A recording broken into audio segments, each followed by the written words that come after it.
All right. And key lights of the address are, now let's start off with that. Next slide, please.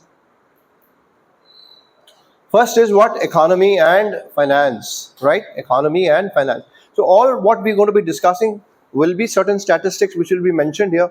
You must keep on noting them down when we are discussing and talking.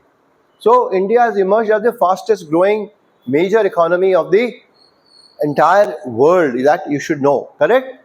And what is the growth rate of India? It's already given there. It is fluctuating between 7.5, 7.9. Sometimes in one quarter it is also crossed 8.2%, 8.1%.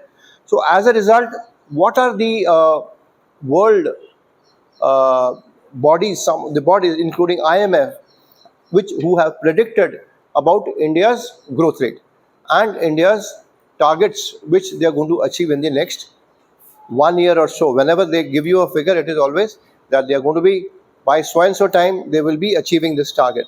So with this growth rate of 7.5 to 8%, if it is compounded further, let me tell you that in the next 5 years, we would definitely be, our target would be to reach at least $10 trillion. That is what we are looking at.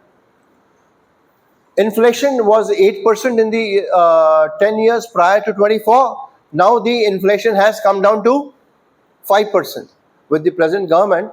We are talking about, when you talk about the progress, we always compare it with the previous government, right?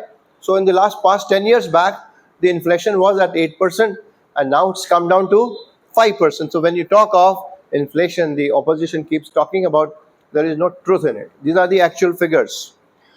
25 crore people have been lifted out of poverty in the last 10 years. These are the important things that you should keep on noting down. Next slide, please.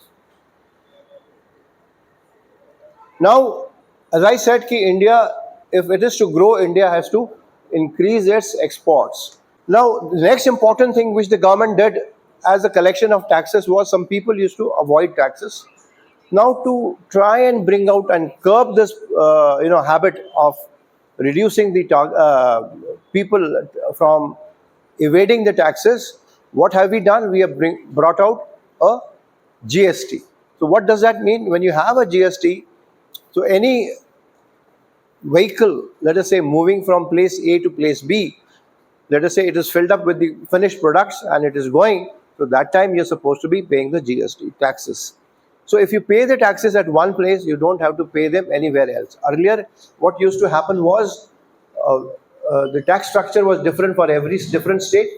Today, you pay GST at one place and the truck can move anywhere and return back without wasting time at the state borders. So as a result, we are able to collect a good amount of revenue. And what is the revenue that we have collected in the last 1 month? It's crossed almost 2 lakh crores of rupees as a part of GST. Okay. What is there? Insolvency and bankruptcy code was enacted. Non-performing assets of banks have come down to around 4%.